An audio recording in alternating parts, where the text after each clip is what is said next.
Bonjour, bienvenue à l'Atelier Librairie, le livre voyageur, animé par Fabienne Roch et moi-même, Bruno Lalonde.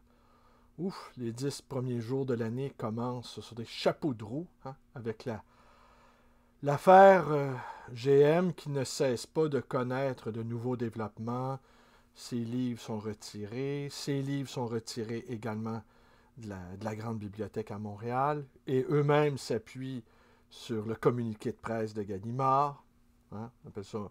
C'est un petit peu encore du colonialisme, si Gallimard le dit, alors on va suivre. Et maintenant, les livres ont été déplacés, ce que j'ai cru comprendre, dans la réserve, dans la section des livres rares et épuisés. Et sans doute, au rythme où vont les choses, il faudra prévoir une section enfer. Bon. Mais, comme l'enfer n'existe plus, n'est-ce pas? Alors, je ne sais pas qu'est-ce qu'on va créer comme espace. Mais c'est pas tant de ça que je vais vous parler, parce que il y a toute la question de la véracité des journaux intimes. Alors, je vais vous rappeler comment a été reçu à l'époque le livre Putain de Nelly Arcan. Alors, à l'époque, Nelly Arcan a dû se débattre comme une diablesse dans l'eau bénite de la moraline pour se justifier, ou non, de s'être livrée à des activités prostitutionnelles. Voilà. Et toutes les critiques, tous les commentaires n'allaient que dans un seul sens. Est-ce que vous vous êtes livré, oui ou non, à de la prostitution? Et Nelly Arcan, je vais revenir après sur... Je vais faire un saut, là. Je vais revenir sur Dubrovski, qui est le père de l'autofiction. Et peut-être un petit mot sur Christine Angot, mais on va rester juste sur l'accueil de Putain de Nelly Arcan. Alors, alors sans arrêt, c'est tout ça qui revenait sans arrêt. Est-ce que oui ou non, vous vous êtes livré à des activités prostitutionnelles? Et là, Nelly Arcan qui essayait d'expliquer qu'un récit, c'est aussi quelque chose qui est sublimé. Est-ce que on devait lire le livre en imaginant qu'elle l'avait fait ou qu'elle ne l'avait pas fait, et que la frontière entre ce qu'on dit, ce qu'on fait, ce qu'on écrit, tout ça est flou, et que l'activité de la littérature est une activité symbolique. Et de la même manière que personne n'ira imaginer que les choses qui sont écrites dans la Bible sont vraies. Elles sont vraies au niveau symbolique, n'est-ce pas?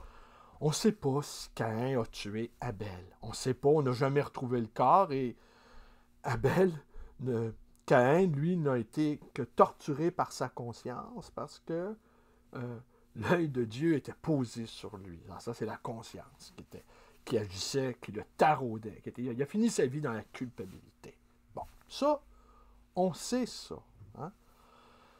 La Bible est remplie de récits horribles, d'un bout à l'autre, parricide, inceste, massacre d'enfants, massacre d'innocents.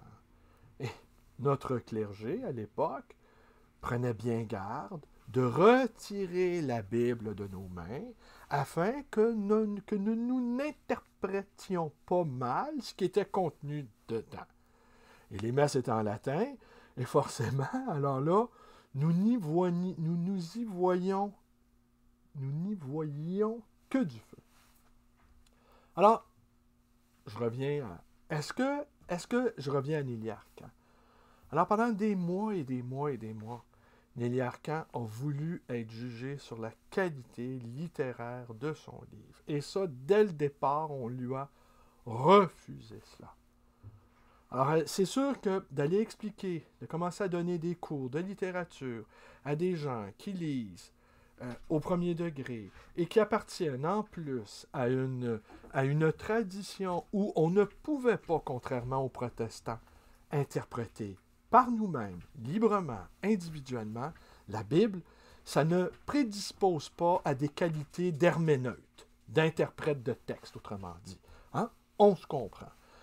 Alors forcément, tout est toujours pris au premier degré. Le deuxième devient de plus en plus difficile. Et lorsque nous sommes extrêmement doués, comme l'était Nelly Arcan, on peut parler de troisième degré. Parce que Nelly Arcan, outre ce qu'elle écrit, c'est truffé de références psychanalytiques bien assimilées, c'est truffé de références littéraires bien assimilées, on peut tout de suite les nommer, Blanchot, Sade, Bataille, Lacan, lectrice, fine lectrice de Lacan, Nelly Arcan. Alors, c'est sûr, pour un lettré, la lecture de Nelly Arcan, qui se passe sur plusieurs niveaux, est un enchantement, voire même une jouissance. Et c'est là tout son génie, c'est que ce qui est décrit dans le texte, eh ben, c'est horrifiant. Alors, ce qui aurait dû être on n'est pas dans le voyeurisme, là.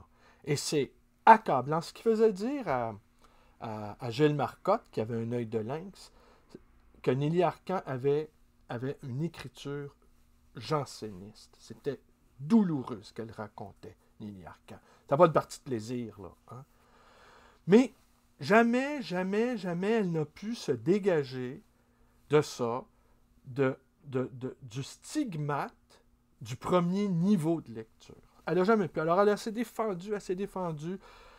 Oh, ça passait 1000 pieds au-dessus de la tête de nos contemporains. D'ailleurs, après, elle a écrit un deuxième livre, Folle, qui raconte une passion amoureuse avec une intelligence, une finesse. Hein.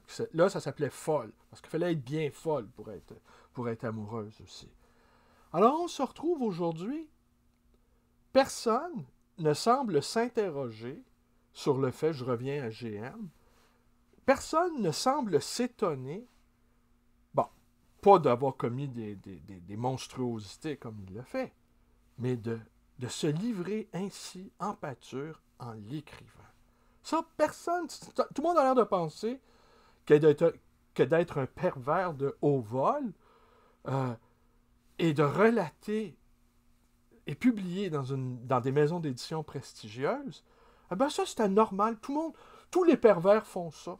Aller écrire, publier, être invité sur des plateaux de télévision, les monstruosités qu'ils ont fait. Et tout ça, tout bonnement, là, calmement, c'est à peine si on ne le voyait pas agiter son fume-cigarette. Mais ça n'a pas l'air d'étonner personne. Ça n'a pas l'air de dire... Et à l'époque, sa défense contre Mme B, c'était d'avoir dit « Mais qu'est-ce que vous en savez si j'ai fait ou pas ce dont je m'accuse, ou plutôt ce dont je me vante dans mon journal? Peut-être je suis un mythomane qui a tout inventé. » Voilà la question. Alors, Nelly Arcan n'a jamais pu... Mais Nelly Arcan aussi s'inscrivait. Je vais revenir à Nelly Arcan. Dans quel courant littéraire Nelly Arcan s'inscrivait? L'autofiction. C'est-à-dire un mélange de vie réelle, en sachant très bien que la vie réelle, quand elle est exprimée, est toujours une sublimation. Hein?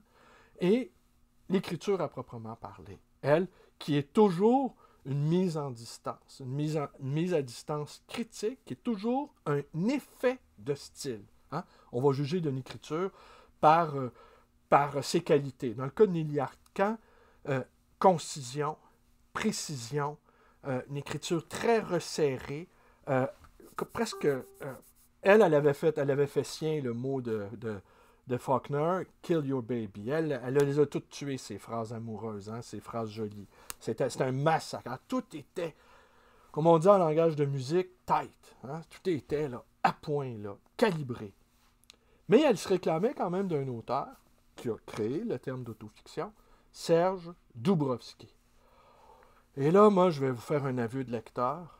Son livre, Le Livre brisé, est le livre le plus effrayant que j'ai lu dans ma vie. Alors, c'était quoi? Puis ça aussi, ça avait fait scandale à l'époque. Puis lui aussi, il avait été pris à partie.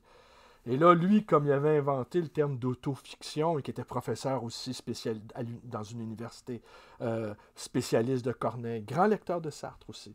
Et là, lui, il avait pu, en tout cas, il avait pu mieux se défendre des accusations qui lui avaient été faites. Mais c'était quoi au juste les accusations? Et c'était quoi au juste l'histoire du livre brisé? Eh bien, c'est simple. Serge Dubrovsky, en tout cas, c'est ce qu'il raconte. Hein? Perdez pas de vue que peut-être c'est une pure fabrication. Serge Dubrovsky raconte, dans son récit, que, eh bien, il est amoureux d'une jeune femme, il vit avec elle, elle est alcoolique. Alors, il décrit dans son ouvrage l'alcoolisme sévère de sa compagne et il lui fait lire ce qu'il a écrit sur elle. Elle lit ça, elle se suicide. Et là, il raconte dans son récit l'alcoolisme, le texte qu'il a écrit sur elle, sa réaction par rapport à son suicide, de là le titre, le livre brisé. Et le livre est effrayant. Par contre, le livre est effrayant parce que c'est une histoire absolument épouvantable. C'est la déchéance d'une femme. C'est la déchéance d'une femme. C'est un amour impossible. Et au niveau narratif, c'est effrayant. C'est haletant. Et c'est entrecoupé aussi de considération. Ça aussi, c'est une folie. C'est entrecoupé de considération sur l'écriture et sur la lecture. Alors, Dubrovsky se voit lire, se voit écrire. Il y a des passages. Bonjour, monsieur. Salut, ça va? Très bien, et vous? Oui, merci. Je t'avoue dans une minute. Je suis en train d'enregistrer une vidéo. Moi, Vous connaissez la section? ouais. Mais ta section philo, là, Oui. c'est pas une de philo. Sciences humaines. Sciences humaines, c'est ça. Sociologie, Ouais. anthropologie. Anthropologie, j'ai une section anthropologie. OK. Ouais, que je vais vous montrer dans une minute. Je t'avoue, je finis mon histoire, puis je t'avoue. Pas de problème. Alors, c'est Pas entre... pressé. Alors, Je suis vraiment pas pressé. Alors, dans ce récit d'horreur, alors c'est entrecoupé d'îlots sur des considérations sur l'écriture. Et dans ces plages de silence, il décrit la lampe sur le papier, il se voit écrire. Alors, il déploie, il décrit les mécanismes de l'écriture qui sont à l'œuvre.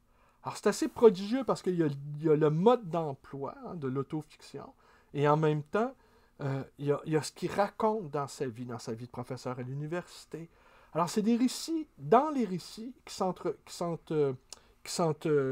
comment je pourrais dire, qui s'entrecroisent, mais qui s'enchassent les uns dans les autres. Je conclue là-dessus. Alors là, si on commence à lire tous les livres qui ont été publiés avec le premier degré de lecture, à savoir, est-ce que c'est monstrueux ou pas?